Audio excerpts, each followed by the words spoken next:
So pag ginawang partner ng isang lalaki ang mag-ina, silang tatlo daw ay susunugin hanggang mamatay. Sino ang gagawa niyan ngayon? Sino ang gumagawa? Bagamat nangyayari pa rin na may isang lalaking mag-ina, nagiging partner niya. Leviticus 20:15-16, if a man has sexual relations with an animal, he shall be put to death, and you shall kill the animal. If a woman approaches any animal and has sexual relations with it, you shall kill the woman and the animal. Nakakapagtaka naman bakit yung animal ay nadamay pa sa kagagawa ng tao, pero wala na rin gumagawa niyan ngayon, bagamat meron pa rin gumagawa ng bestiality na yon, having this kind of interaction with animals, pero hindi napapatayin yung tao, hindi na yan nangyayari. Leviticus 20:18, if you have sex with a woman during her monthly period, both you and the woman will be cut off from the people of Israel. So any man that has a sexual relationship with a woman during her menstruation, pareho silang tatanggalan ng citizenship, itatapon, itatakwil. So ibig sabihin, chinecheck pa ng mga pristong araw yon kung nagaganap nga, even between couples. Leviticus 20:27, a man or a woman who is a medium or a wizard shall be put to death. They shall be stoned to death. So sino pa ngayon ang babato hanggang mamatay kila madam ganito at madam ganon na nanguhula o sa mga espiritista? Hindi na rin yan ino-observe. Leviticus 21:9, if any of your priests has a daughter who disgraces you by serving as a temple prostitute, she must be burned to death. So, sinong equivalent ngayon ng mga priests? Hindi yung mga pastors. So, pastors' daughters who commit sexual immorality in this way should be burned to death. Sinong gumagawa niyan ngayon? Genesis 17:12-14, throughout your generations, every male among you shall be circumcised when he is 8 days old. Any uncircumcised male who is not circumcised in the flesh of his foreskin shall be cut off from his people. So lahat ng lalaki, pag 8 days old, kailangang tuliin. Pero sino pa ang nag-o-observe yun ngayon? Ang daming mga born-again Christians, mga Bible-based, evangelicals, Protestants, na hindi nag-o-observe niyan, lalo sa Western world. The same people who are very strict about all other verses, don't observe this verse. See, nakikita ko, bakit natin po iniisa-isa ito? Kasi gusto ko makita nyo how selective the church has been in obeying. Uncircumcised men supposedly cannot be in the fellowship, much less to lead or to minister. But again, strict and so-called conservative churches ignore this teaching now, because they only select which sins to continue hating today and which sins to ignore, according to the Old Testament. Leviticus 20:13, it is disgusting for men to have sex with another, and those who do will be put to death just as they deserve.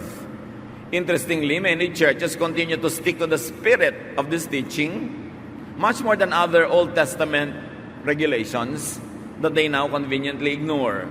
Why they choose this, why they choose not this one, is a subject to a lot of wonder and puzzle. Leviticus 21:17-19, no descendant of yours can ever serve as my priest if he is blind or lame, if his face is disfigured, if one leg is shorter than the other, if either a foot or a hand is crippled. Can you imagine the teaching of the Old Testament? Nobody who has any physical disability can serve as priest. If you apply this now, there can be no pastors who are handicapped. No worship leaders, no song leaders, no prayer leaders could qualify if they are handicapped. So ano ba yung teaching? Anti-handicap ba yun? Leviticus 24:16, one who blasphemes the name of the Lord shall be put to death. The whole congregation shall stone the blasphemer. You don't see churches stoning somebody to death because that person blasphemed God. Not anymore. Leviticus 19:19, breed your livestock animals only with animals of the same kind, and don't plant two kinds of seed in the same field, or wear clothes made of different kinds of material. So no intercropping.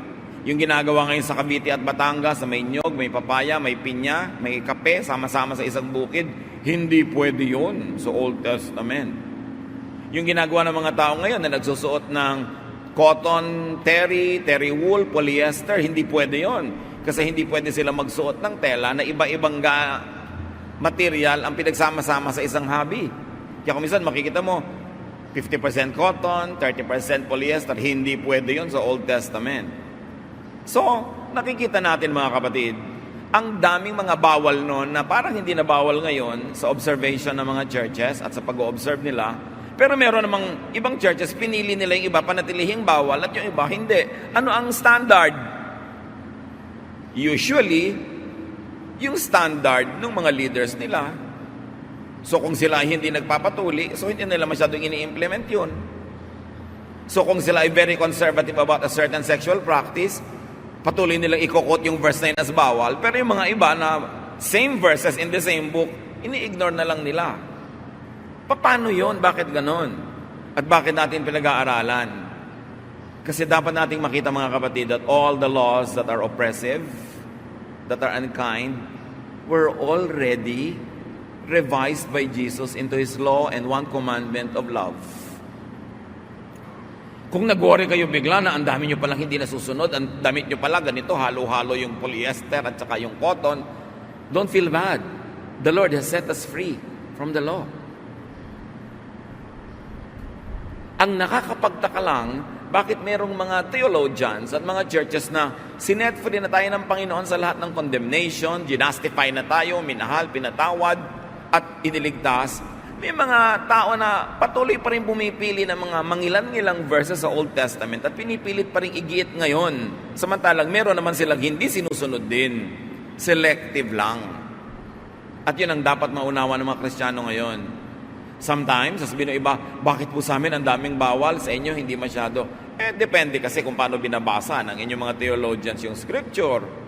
Meron silang mga paboritong Old Testament na bawal. Bawal kainin ito, bawal maggano ng mahabang buhok, bawal lang ganitong maiksing buhok, bawal lang ganitong teaching. Pero hindi naman lahat ng pinagbabawal in the same book, sinusunod din nila. Selective. Kaya dapat ngayon, ang tao, sapagkat ang Biblia ay nasa kamay na ng lahat, hindi lang isang kopya na hawak lang ng isang priest, dapat lahat nagbabasa, lahat nag-aaral, at lahat nagpapasya kung saan siya tatayo. Kanya-kanyang pananagutan sa Diyos. Kaya meron mga teaching na lalo kang ikukulong nung hindi ka pa nag-church sa ganong kongregasyon, ang dami-dami mong laya sa buhay. Nung naging member ka, deregulate lahat ng ginagawa mo sa buhay, pinakailaman pati kung magbo-boyfriend ka or not, pati kung anong isusuot mo, etc. etc. Meron naman na hindi ganon, kawawa ka naman kung napalagay ka doon sa kongregasyon na hindi bagay sa iyong nature, sa iyong lifestyle na hindi naman binabawal ni Jesus. Napaka-importanting maunawa how to treat the Bible. Galit na galit ang mga Bible Christians sa idolatry. Ang hindi napapansin ng marami, ang mga Bible Christians merong bagong idol, may bagong poon-poonan at Diyos-Diyosan. At ano yon? Verses. And mostly verses na pinawalang bisa na ni Jesus. Or verses na inayos ni Jesus ang pagbabasa at interpretation in a way that is friendly, kind, loving, nurturing. Kung pwede lang i-prosesyon ang mga verses, ilawan, yukuan, ginagawa ng marami yun ngayon. Ginagamit na pang-away sa mga tao, ginagamit na sandata laban sa mga hindi katulad ng paniniwala, ginagamit na pang-justify sa sarili, pang-condemn sa iba. The new idol of Christians now are verses that are misused. Kaya may idolatry pa rin. Let's talk about applying verses today. So ang tanong, how do we read and apply the Bible? Unang-una, observe. Know the context. Know the background. Bakit sinabi ito? Bakit inutos yun? Ano ang mga immediate needs? Ano ang kanilang realities? Ano ang mga urgent needs nila nung panahon na yon? Know the historical setting. Halimbawa, nagtataka iba, bakit po utos dito sa ganitong verse sa Old Testament, kill everybody? Paano? Kita mo naman yung setting, giyera. Siyempre, iba naman ang rules of engagement pag giyera. Bakit po pati children? Kasi paglaki nun, maghihiganti, hindi na matatapos ang giyera. Pero kung hindi ba giyera, i-apply mo yon? Yun ang tanong. Ang masama, pag kumuha ka ng isang verse mula nung 3,000 years ago, i-apply mo sa buhay mo ngayon, magkaiba naman kayo ng kondisyon, hindi applicable. Kaya kailangan informed ang pagbabasa. Hindi basta God said it, I believe it, that settles it. You've got to think about it. You've got to look at the context, know the legal setting. Halimbawa, bakit ang daming prohibition sa babae sa sexual activity at hindi masyado sa lalaki? Bakit puro pagbabawal sa babae na sumama sa ibang lalaki? Pero yung lalaki, marami pang ang asawa. Bakit? Kasi nung Old Testament times, mga kapatid, ang babae ay hindi tao, ang babae ay property. Kaya wala siyang pangalan, hindi siya binabanggit sa history. 10 women came, walang pangalan yan. Because women were treated as property. So from the property of your father, you become the property of your husband. Na ipinapakita pa ngayon kami sa mga kasalan, ihahatid ni tatay si anak, tas aabutin naman ni asawang husband na papakasalan. From one man to another, lumilipat yung babae under authority. Old Testament doctrine. Na pinalaya ni Jesus sa mga babae sa ganyan. Kaya sabi ni Martha, yan po bang kapatid kong si Mary, hahayaan yung kasama ng mga lalaki, kaumpukan nyo dyan, bakit hindi siya ipupuntahin sa kusina where we women belong? At sabi naman ngayon bigla ni Jesus, well, she has chosen the better portion, it will not be taken away from her. Ibig sabihin, pinapalaya ni Lord yung mga babae sa ganyan.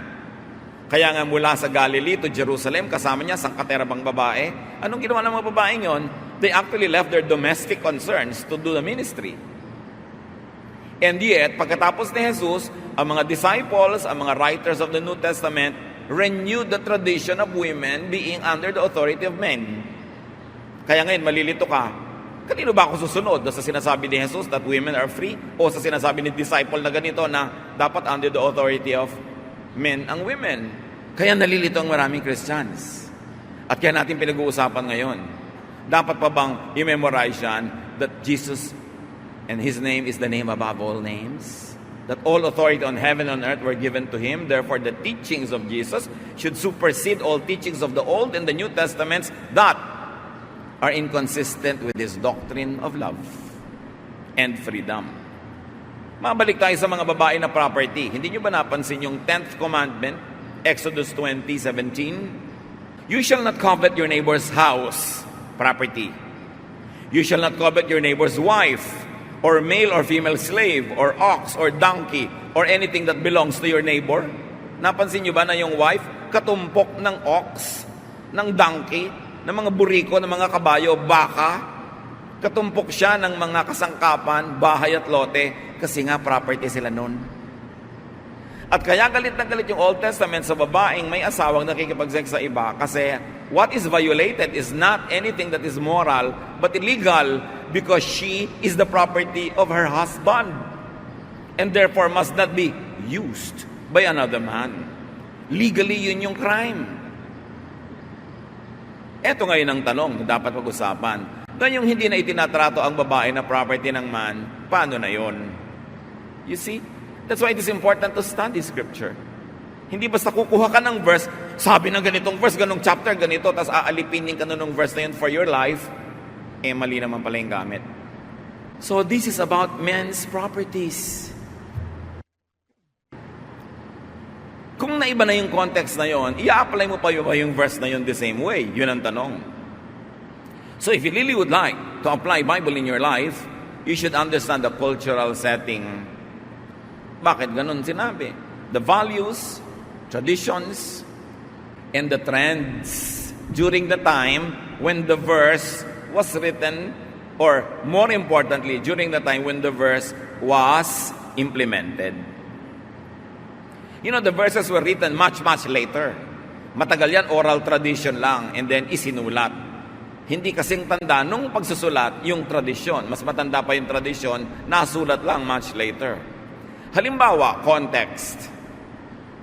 Ang oil, pag ginagamit nung araw, pampagaling sa mga may sakit, pambibigay ng comfort sa mga may mga kung ano-ano, disinfectant yan. Yan ay may mga clinical value. James 5:14, Are any among you sick? They should call for the elders of the church and have them pray over them, anointing them with oil in the name of the Lord. So ang ibig sabihin, kung merong may sakit, gamutin. To gather, to anoint with oil is not only isang magic punas sa noo na anoint na with oil and you expect a magic, a miracle. To anoint with oil is probably to clean the whole body, to massage it with oil, to clean the wounds, to bandage them and put oil. It's a medical ministration coupled with prayer.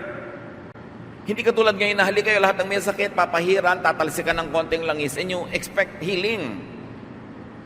Nagiging parang magical ritual yung ginagawa, wala sa context ang paggamit ng oil. Because oil was a medical thing. 1 Corinthians 7:12, Paul says here, To the rest I say, and I, not the Lord, clear si Paul, ako lang ang may opinion nito, hindi ang Diyos. If any believer has a wife who is an unbeliever, and she consents to live with him, he should not divorce her. Nilinaw mismo ni Pablo, ako lang ang may ideya nito ha, hindi ito galing sa Diyos. So it's a personal opinion. It should be read only as a personal advice of Paul and not as an authoritative doctrine to apply to all people at all times, which many people do now. Sabi ni Paul ganito. But Paul very often says, I, not the Lord, says this. Ibig sabihin, optional. Kung tatanungin niyo ko, ganito ang stand ko dyan, pero stand ko lang yan. Ang mahirap lang hindi lahat ng sinabi niya o sinabi ni Pablo, sinabi ni James, nilagyan nila ng label na opinion ko lang to. Ito ang tingin ko dyan. Ang nangyayari ngayon, pag nakita ngayon sa Bible ng mga tao yung mga sinabi na yon, jujusin na nila yung verse. Magdusa ka, magdusa ako, magdusa tayong lahat pero sundin natin. Yun ba ang intensyon ng Diyos doon? Halimbawa, sabi din ni Paul kay Timothy na laging sira ang tiyan, 1 Timothy 5:23, No longer drink only water, but take a little wine for the sake of your stomach and your frequent ailments. Sa tingin ni Paul, sira ang tiyan nitong si Timothy dahil puro tubig lang ang iniinom niya na maaaring hindi malinis na tubig. And because wine, like oil, was valued for its medicinal efficacy, ano ngayon ang payo ni Paul? Uminom ka ng kaunting alak, huwag tubig lamang. Kung ang nanay mo may sakitan tiyan, makahanap po tayo ng verse, tapos bubuksan mo yung Bible, tapos kung saan tumigil, ituturo mo. Tumigil sa 1 Timothy 5:23. Ay, nay, ang sabi po ng Diyos, uminom kayo ng alak. The word of God. God said it. Tapos inom ka ng inom, hindi gumagaling, nagtataka ka, wrong use. Kaya yun sasabi ko, huwag niyong gawing poon yung verses. Huwag niyong siyang tatanggalin sa kanyang buong konteksto kasi malamang mamimisguide ka. You cannot and should not apply this verse to all cases of stomach sicknesses. Case to case.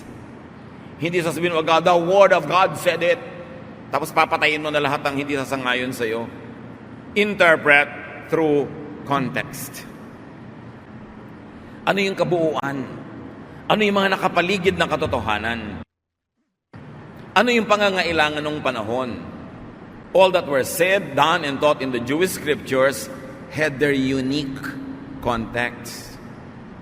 May background, legal, religious, and traditional foundations. And admittedly, some of their beliefs were scientifically right and some were not scientifically right. So alam natin na, mga tao yung nagsulat.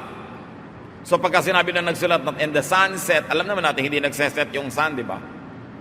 Pero sa tingin nila nagsiset. Pero alam na natin ngayon, the sun does not set, or earth rotates. Pero ang ibig sabihin nila is, it seemed like it is setting. You must never forget that the priests and the scribes were not all-knowing. Only God is omniscient. The priests and the scribes were usually informed only by the reach and scope of the knowledge of their time. Dapat i-consider yon when we are reading them.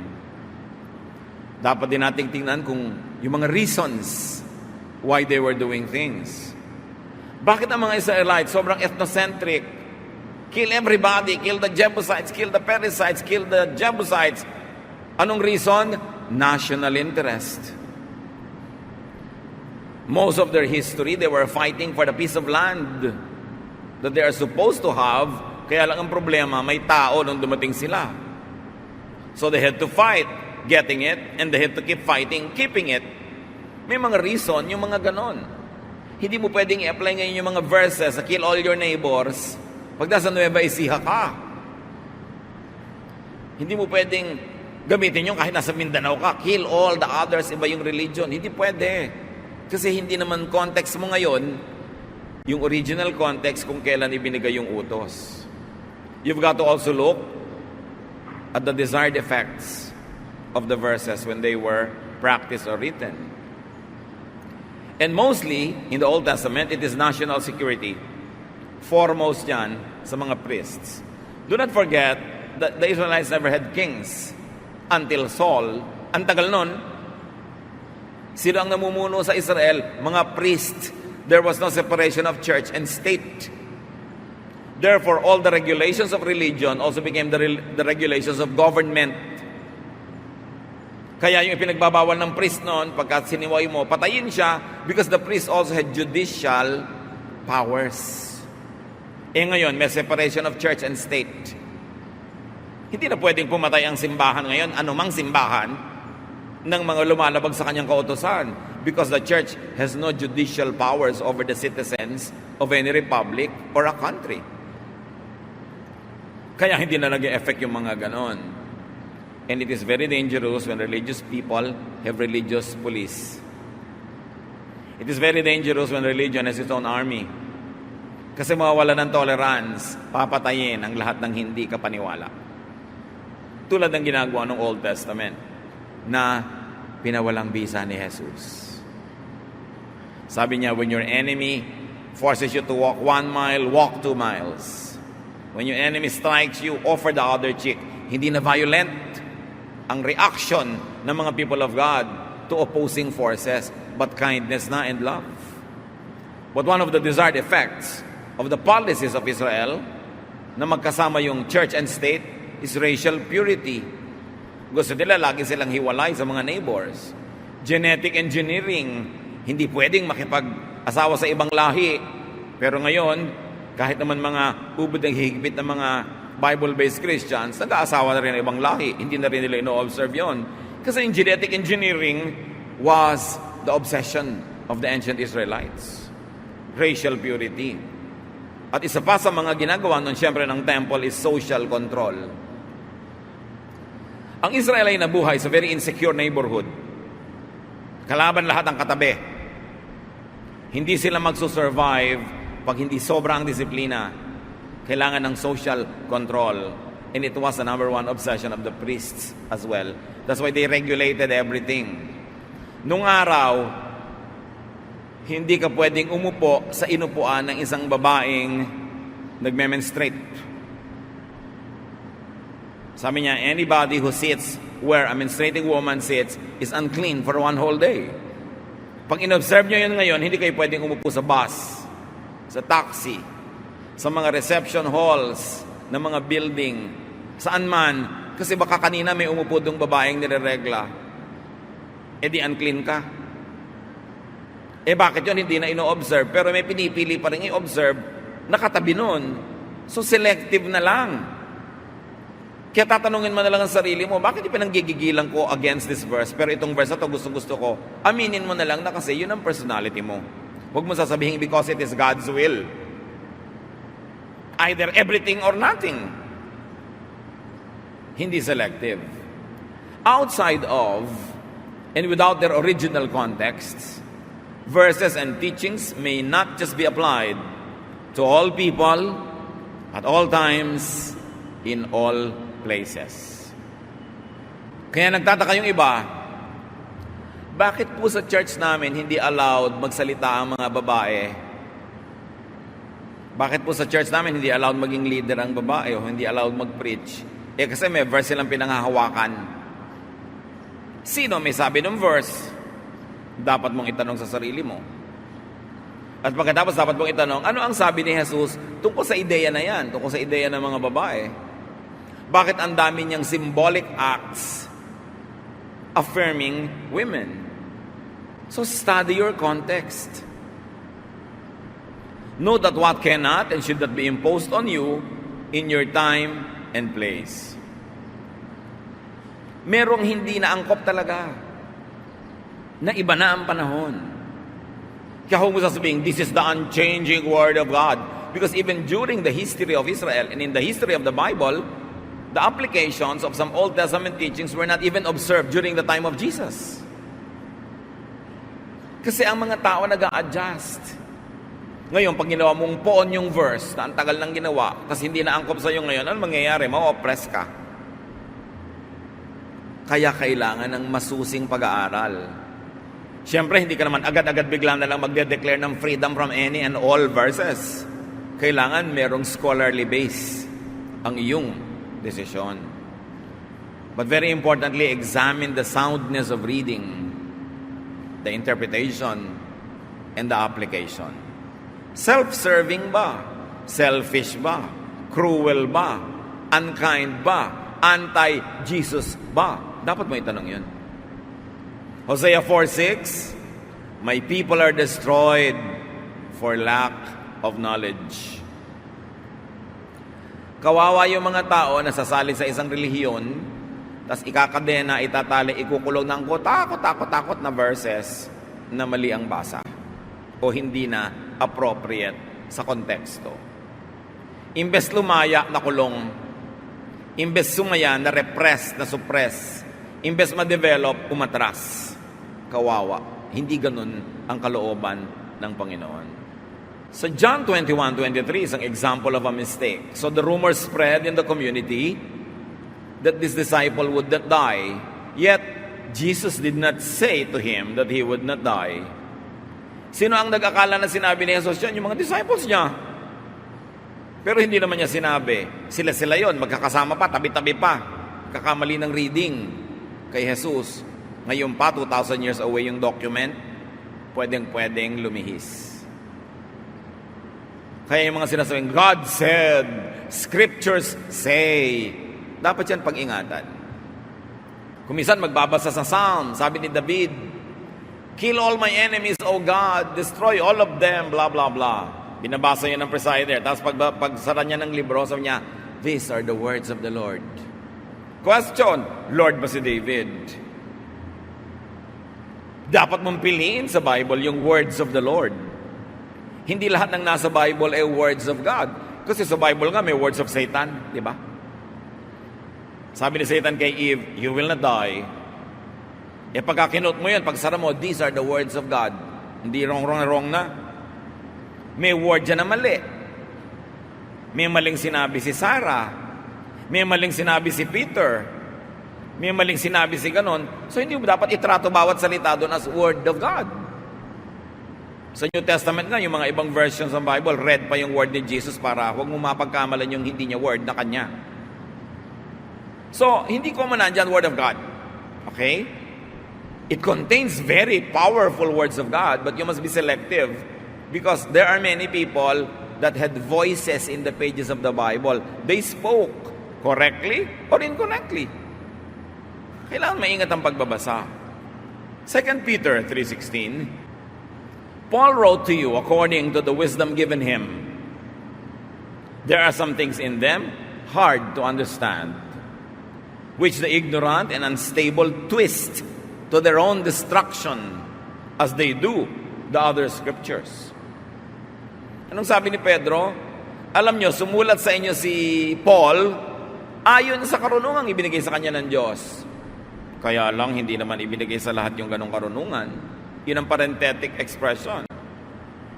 So sabi niya, sa mga sinabi ni Paul, merong ubod ng hirap maintindihan na ang mga mangmang naman at mga unstable, binabaluktot, nililiko, ang bunga tuloy, sila mismo ang nasasaktan.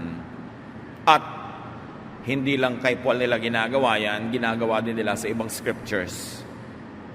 Binabaluktot ang basa, nililiko-liko, pinagkakasya nila sa mga maliliit nilang utak, yung napakalaking ideya, they oversimplify a complex idea, nagiging yes or no, right or wrong na lang, yung mga areas na minsan ay gray.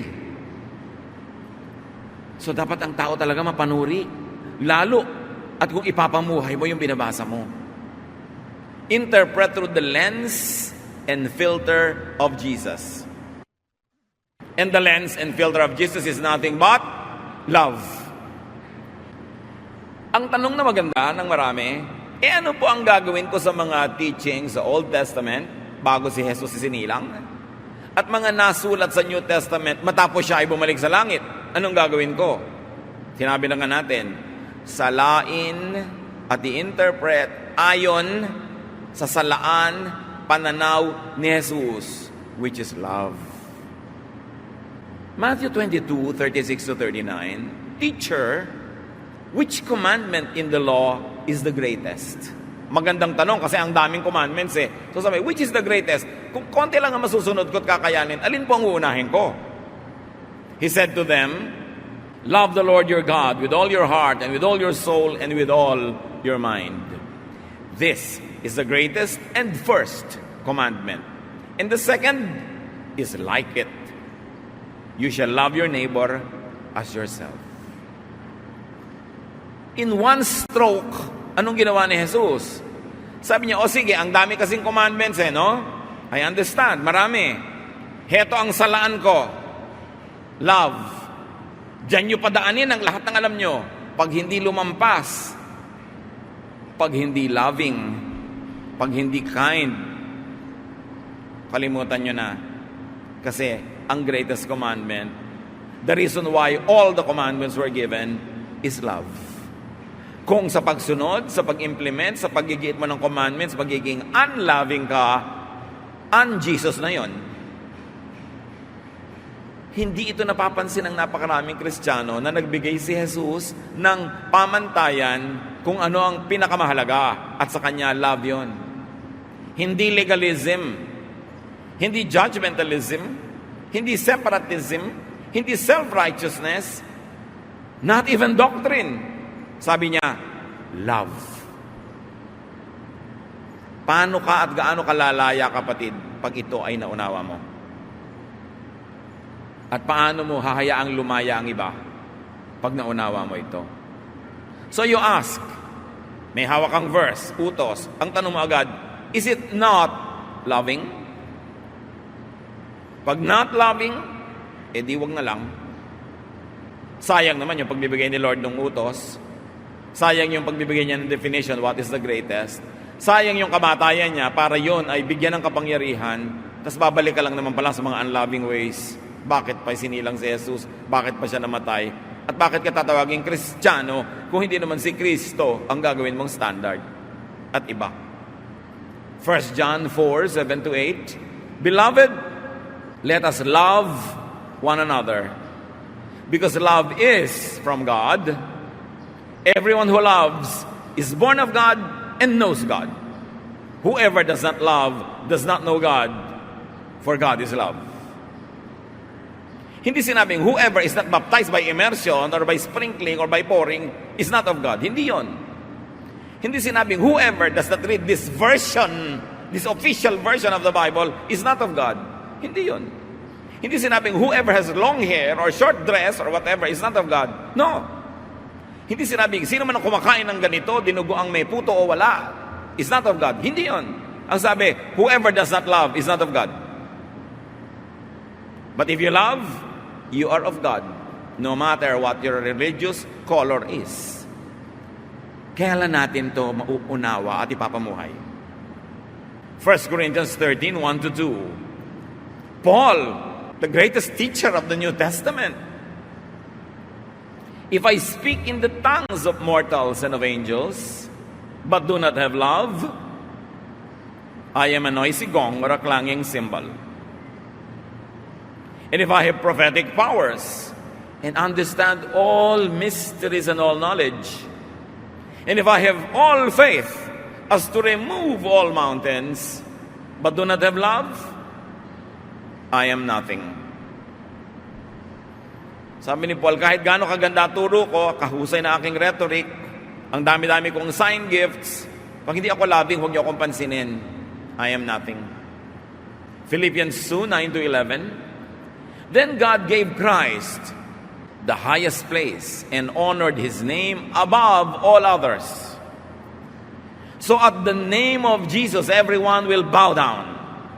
Those in heaven, on earth, and under the earth.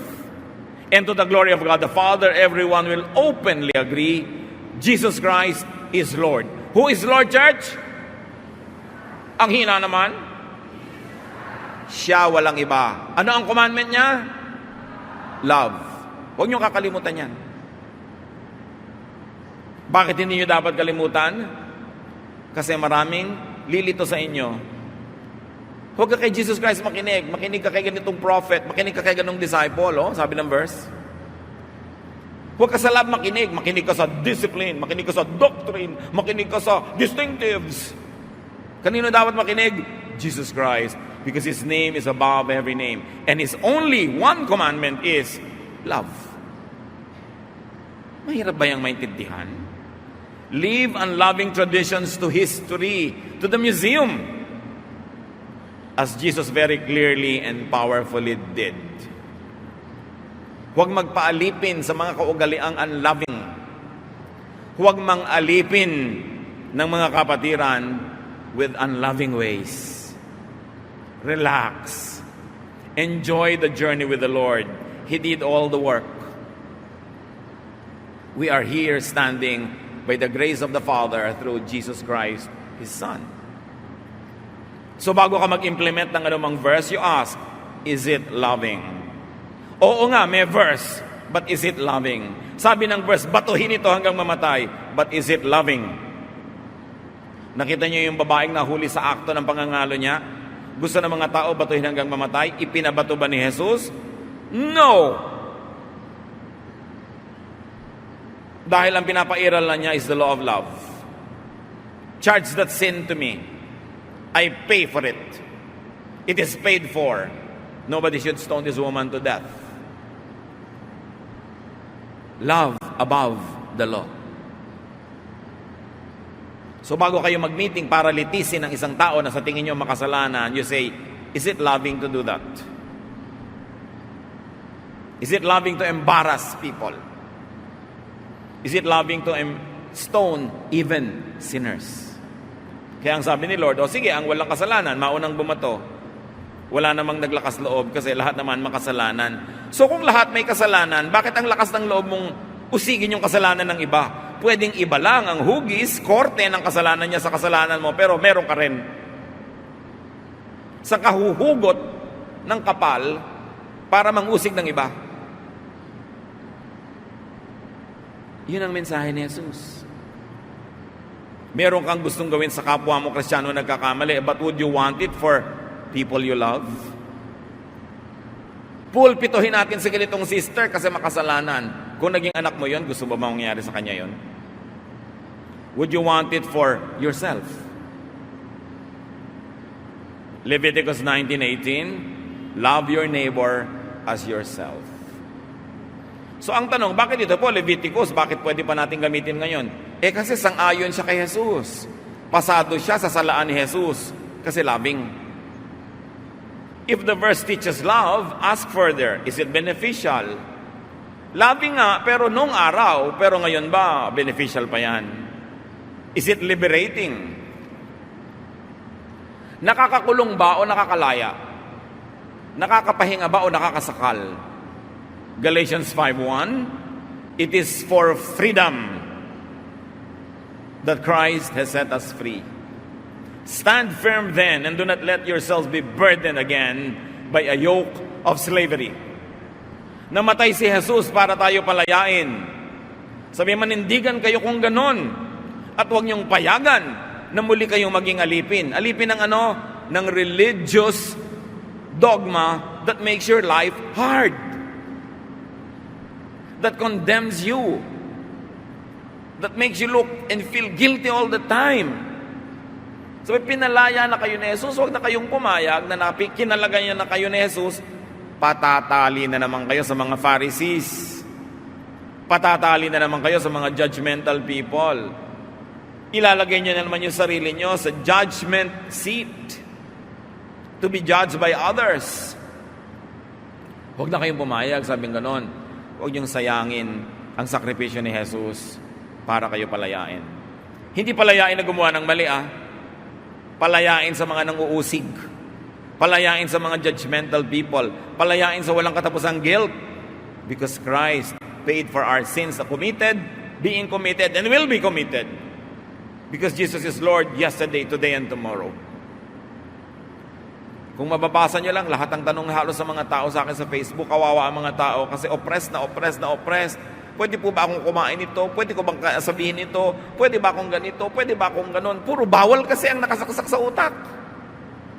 Bakit pa namatay si Jesus kung mabubuhay ka na naman sa sangkaterbang bawal? Hindi naman ibig sabihin na wala nang bawal. Pero suriin mo na kung ano yung bawal kay Jesus, yon. Kung ano yung bawal sa iba na hindi naman bawal kay Jesus, malaya ka na doon. That's why Jesus is Lord. John 8:32, then you will know the truth, and the truth will set you, church, free. Hindi licentious, Hindi may lisensya kang gawin lahat ng mali.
Free ka na gumawa ng tama at free ka from a life of guilt and accusation because Christ paid for your sins. Sasabihin ng iba, di po yung iba abuso. I don't think so. Sa laki na lang ng pagmamahal mo kay Jesus at pagtanaw ng utang na loob, magpapakatino ka. Pero hindi ka nagpapakatino dahil sa sasabihin ni Manang ganon o ni Manong ganon. Hindi ka nagpapakatino sa tingin ng iba para huwag ka lang mausig dahil takot ka mabisto. No. Ginagawa mo yung best mo dahil yun ay kaliligaya ni Jesus. Pero alam mo na lahat ng hindi mo maabot dahil may pagkukulang ka, kung minsan ay mahina ka, lahat yon inabot ni Jesus, binayaran, pinatawad, inilibing sa lalim ng dagat at minamahal ka hanggang ngayon. Huwag mong kakalimutan yon. Don't live in guilt. Guilt is hell. People who live in guilt live in hell, and that hell is in their hearts. And Jesus sets us free from hell, not only from the fires of hell in the future, but from the hell-like heart of people who are forever being made guilty by the religious establishment. Hindi dapat pampagilty ang ginagawa natin sa tao. Pinapalaya natin dapat sila sa guilt. Kasi yun ang regalo ni Jesus. Hindi pag nakakita ka ng isang Kristiyanong biglang naninigarilyo, hindi natin gusto yon. Sasabihin mo agad, ganyan ba? Ganyan ba Kristiyano? Pag-guilty ka agad. Trabaho ni Satan yan. Alam niyo ba, Satan is the accuser? To accuse anyone is the work of the devil, not of Jesus. Pag may nagkamali, ganyan ba Kristiyano? Ganoon agad. Bakit akala mo pag Kristiyano, perfect? Perfect ang legal status because Jesus paid for our sins. But in actual life, hindi ka naman talaga perfect at huwag nating linlangin ang mga sarili natin. Nobody is perfect. Yung nagpe-perfect andyan, hypocrite lang yon. Walang ganon. The Bible says, no one is righteous, not even one. And the Bible is clear, all have sinned and fall short of the glory of God. Kaya sabi ni Jesus, sino man ang walang kasalanan, bumato na. Kailan tayo huling ng bato ng isang taong iniisip natin makasalanan? Hindi yan ang hindi gawa ng Kristiyano. Kaya pagka meron kang ginawang mali, sabi agad ni Manang, ganyan ba Kristyan? Sagot mo rin, bakit ang ginagawa nyo? Ganyan ba Kristyan? Nanguusig kayo? Pareho lang tayo, Manang. Magbatuhan na tayo, simulan na natin. O kung ayaw makipagbatuhan, huwag kayong mambato. Nabubuhay lang tayo sa awa ni Jesus. Walang pwede magyabang. Awang-awa si Jesus sa mga religious people of His time. Not the leaders, but the followers. Hirap na hirap sila. Ang daming batas. Ang daming dasal. Ang daming bawal. Laging guilty at guilty at guilty. Buong buhay na relihiyon, guilt pa rin hanggang mamatay.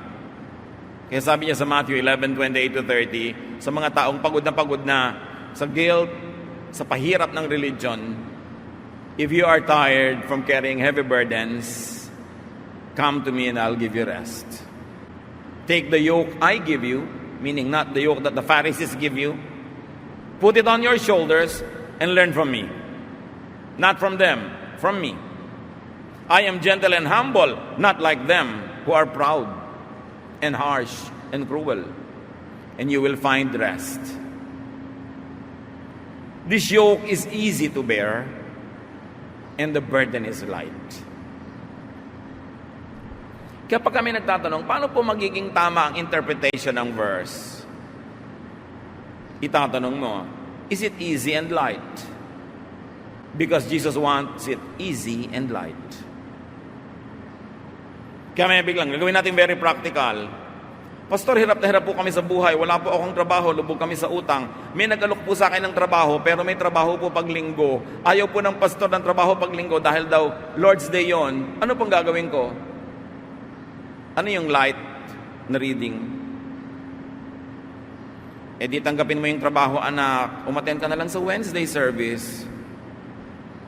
Hindi lang Sunday ang Lord's Day. Every day. This is what I mean interpreted when it is easy and light. I could be legalistic and say, the Lord says respect the Sabbath. Do not work. Just be in the church the whole day. Pero si Lord nga nagpa-work ng Sabbath para lumaya ang tao. At sabi niya, Sabbath was made for man, not man for the Sabbath. It was made for the good of man, so that man would be mandated to rest. But if the man does not choose to rest, that's his choice. So may mga oppressive readings. Namamatay na sa gutom, ayaw pa pagtrabahuhin pag linggo. Nag-church na nung umaga, pero pauli sa gabi, required pa rin. At required din yung midweek. Ang dami-daming requirement. Ang tanong, after 40 years of practice, mas banal ka ba talaga doon sa isang taong nasa labas ng church na hindi nag-church kahit kailan? Yun ang tanong. Mas bumuti ka ba talaga? Mas bumait ka? Siyempre, mabuti naman talagang attend para marami kang feeding. Pero hindi naman dapat gawing obligasyon. Dapat pleasure.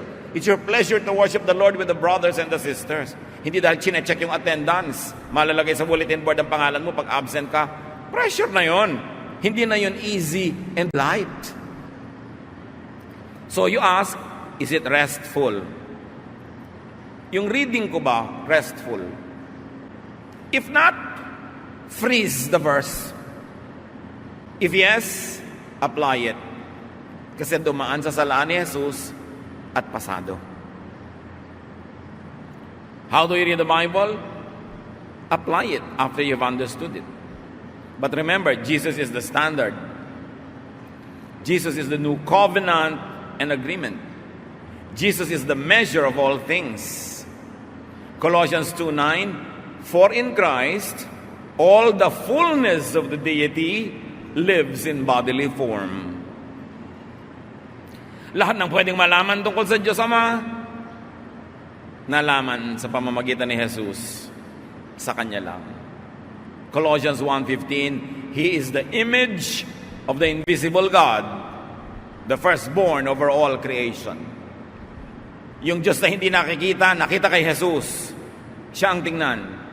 2 Corinthians 4:4, the God of this age has blinded the minds of unbelievers so that they cannot see the light of the gospel of the glory of Christ, who is the image of God. Binubulag daw ng Diyos-Diyosan ng mundong ito ang mga tao para hindi nila makita yung tunay na katuruan ni Jesus. Laging ang reading natin, the God of this world is Satan. Pwede ding religious systems that are not faithful to Jesus, pwede rin matawag yun na God of this world. Kasi kung merong number one pambulag ng mga tao, erroneous religious belief. Yan ang malakas makabulag. Yan ang nagpapalakas ang loob na maging kriminal ang mga tao, pumatay sa ngalan ng Diyos. Matthew 3:17, and the voice from heaven said, "This is my son, whom I love. With him I am well pleased." Kanino pleased ang Diyos? Sa ganito bang prophet? Sa ganito bang disciple? Kay Jesus. Siya ang anak ng Diyos. Siya ang katuparan ng lahat ng gustong ipatupad ng Diyos. Siya ang physicalization of the invisible Spirit God. Siya ang dapat mangibabaw.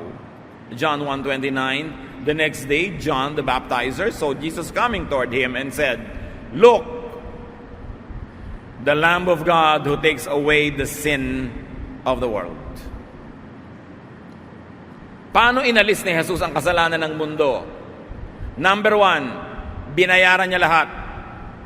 At number 2, pinawalang bisa niya ang kutakot-takot na batas na nagde-declare na makasalanan tayo.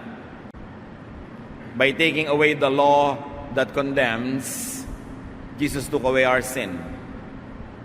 Parang ganito, nakalagay, no parking, nagpark ka, di guilty ka. Ngayon, nagpark ka bukas, guilty ka pa ba? E tinanggal ni Jesus yung sign na no parking. So, dalawang paraan. May nakalagay no parking, nagpark ka, sabi ni Lord sa police, charge it to me. Meron namang paraan, nagpark ka, hinuhuli ka ng police, nung tingnan nyo, wala naman palang signboard na no parking. So, ano yung crime? Jesus took away the law that condemns and replace it with the law that loves. Namnamin nyo yun, ang lalim, ang sarap. Pinalaya niya tayo sa panguusig ng law. John 5:45, Jesus speaking, "Don't think that I will be the one to accuse you to the Father. You have put your hope in Moses, yet he is the one who will accuse you." So niya, huwag niyong isipin, nauusigin ko kayo sa harap ng Ama. Si Moses na lagi niyong kinukote, ang kanyang mga law, ang kanyang mga batas, siya ang magkokondem sa inyo at yung mga batas niya. Not me. Because my law that applies to you is the law of love.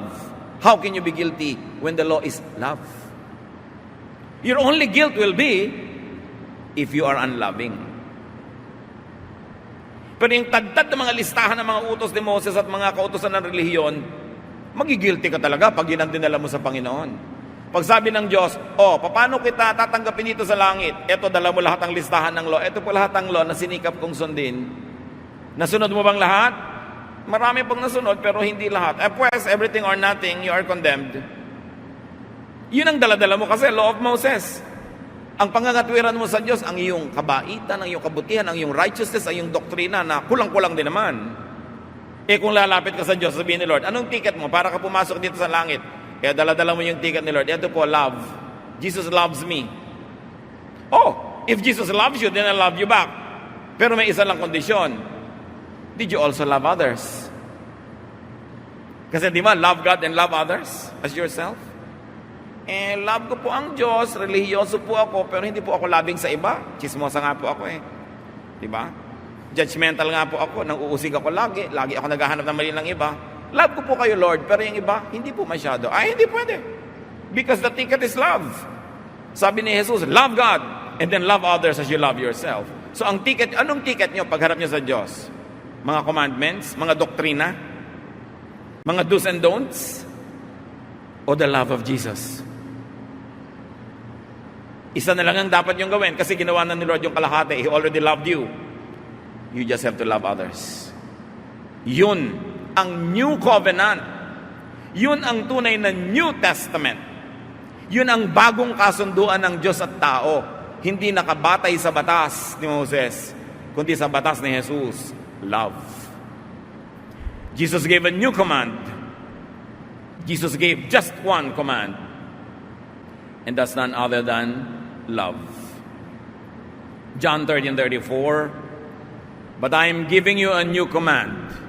You must love each other just as I have loved you. Yun na lang ang tandaan yung command. Actually, pag loving ka, nasunod mo na rin lahat yung iba eh. Kaya sabi ni John the Baptist tungkol kay Jesus, John 3:30, He must become greater, I must become less. Jesus must increase, I must decrease. Yun ang sinabi ni John at dapat sabihin ni Moses, dapat sabihin ni Peter, dapat sabihin ni Paul, dapat sabihin ng mga pastor, dapat sabihin ng lahat. Jesus must increase, I must decrease. Siya ang Son of God. Siya ang Savior and Lord. Siya ang dapat mangibabaw. Jesus is above Old Testament prophets and New Testament teachers like John and everyone else. Don't ever be confused about that.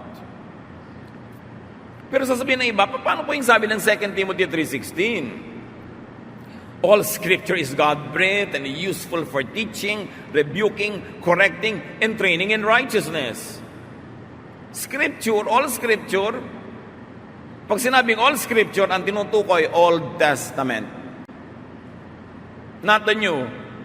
Because nung sinulat itong letter na to, wala pang New Testament na nakokolekta nun. So pagka sila Jesus, yung mga disciples, sinabing scripture, they refer to the Old Testament. At ito nga yung idea nila. It is useful. Pero ano nang gagawin natin ngayon sa lahat ng useful scripture? Useful yon. All scripture after passing the Jesus test. After passing the Jesus standard and filter, it is profitable to apply to one's life. So when you say all scripture, meron ka na ngayong salaan, papadaanin mo sa love commandment of Jesus. At yung lalampas pa lang doon, ang dapat mong panindigan at ipamuhay. So make it a standard for morality.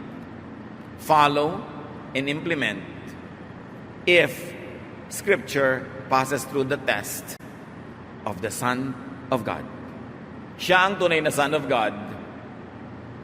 Huwag siyang takpan ng mga idols kahit yung idols ay verses.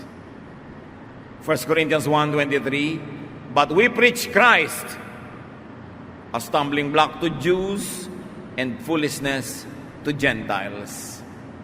Sabi niya, ang itinuturo namin si Jesus, walang iba. At katisuran niya ng mga Hudyo, meaning Old Testament doctrines. At kahangalan sa mga Gentiles na hindi nakakaunawa.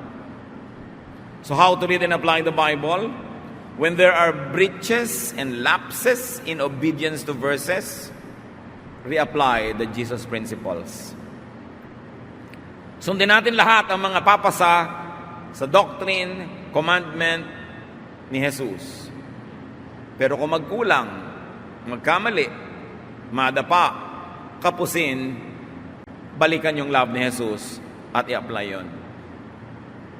Matthew 18:21-22. Then Peter came to Jesus and asked, Lord, how many times shall I forgive my brother when he sinned against me? Up to 7 times? Jesus answered, I tell you, not 7 times, but 77 times. 7 being symbolic of perfection. Dinoble ni Lord 77. Ibig sabihin, patawarin mo ng patawarin, ng patawarin, ng patawarin. At ganun ang pagpapatawad ni Jesus. Kaya pwede tayong mag-rest, mag-relax, because the burden is easy. The yoke is light.